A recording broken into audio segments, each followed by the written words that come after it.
What's up, guys? Cody with KAK Industry. I'm loading up some rounds for our 17556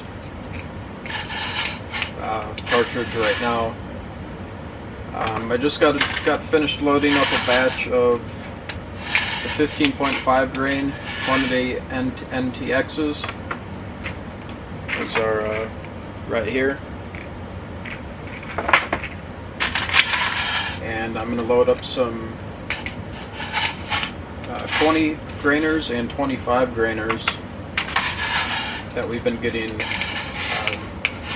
really good groups with. Just going to confirm some ballistic data, and then we're going to start publishing loads for the powders that we've worked with so far. For the 15.5 and for the 20 grain bullet, H4198 has been kind of the magic powder, I would say. It works really well with both that 15 grain and that 20 grain bullet. So all of this testing has been done with the same exact primers. We've used CCI number 41 primers, nothing special.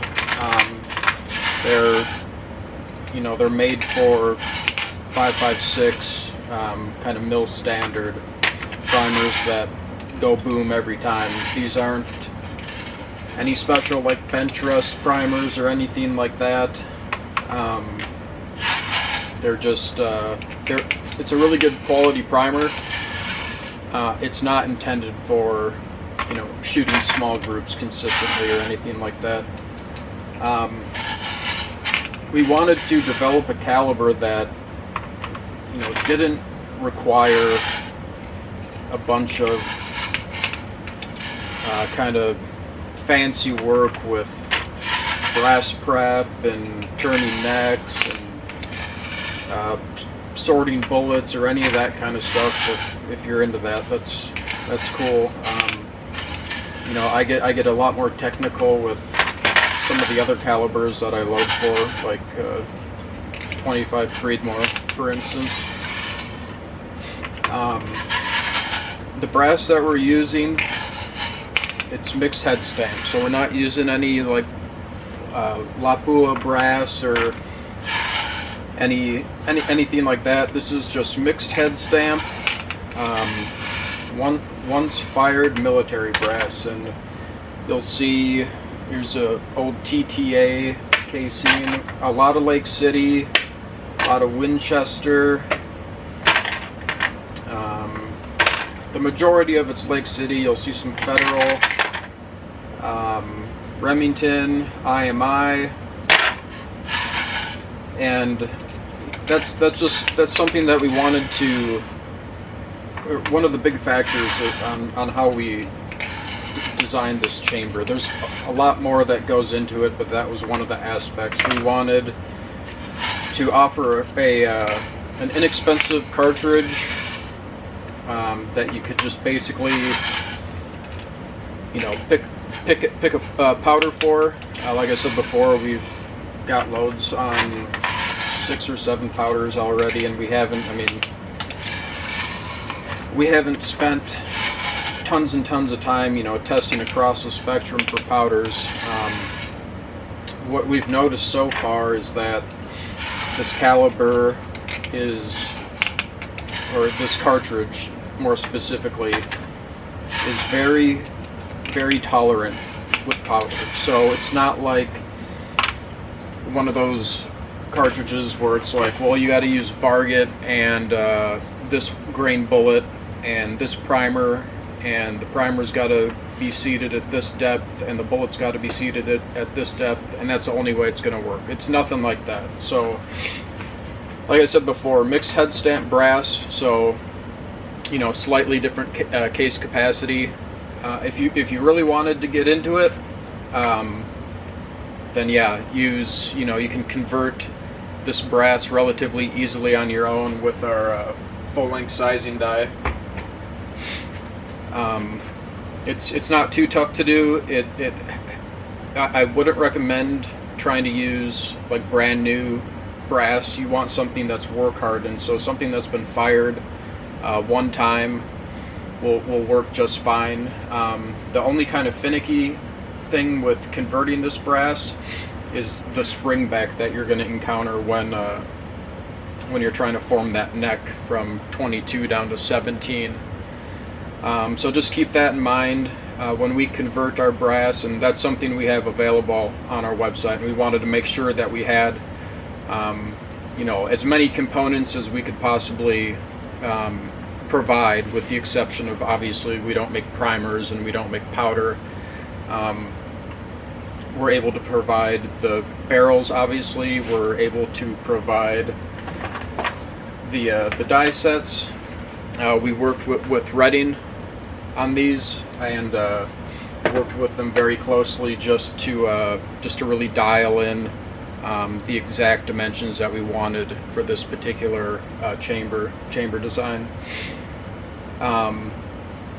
And then, so aside from the barrels, complete uppers, we've got the dies, like I already said, on the site, and then we are also offering our converted 17556 brass. So that's done commercially, and that's a fully automated system. We have a pretty generous output with how we have that set up right now. So we can convert a lot of brass quickly, and get basically as much as we can to you guys as we possibly can. As far as powders and primers go, the CCIs are a good example. With tying in with this case being very tolerant. Of the handful of powders that we've used and the 3 bullets that we've used in testing, for the most part, with all the powders we've been able to produce groups that are less than a ½ inch, which on a consistent basis too. So in order to get sub ½ inch groups on a consistent basis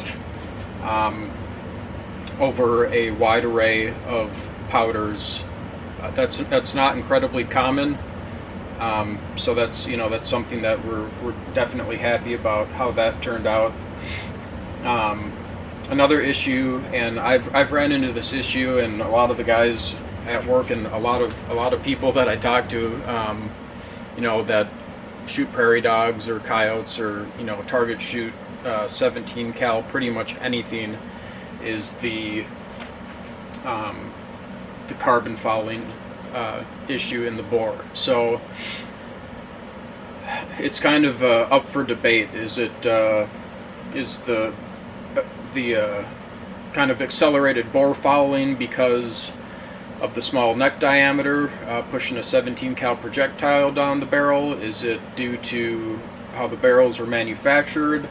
I guess nobody really knows for sure.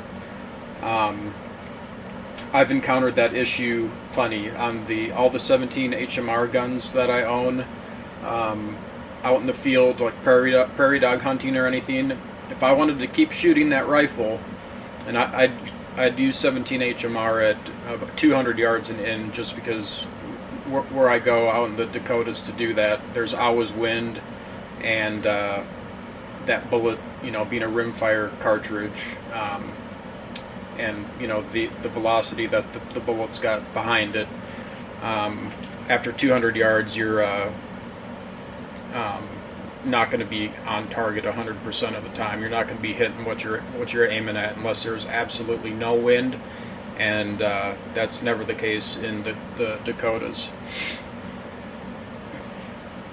So about that kind of accelerated fouling that people are experiencing, or people are kind of accustomed to with shooting 17 cal firearms.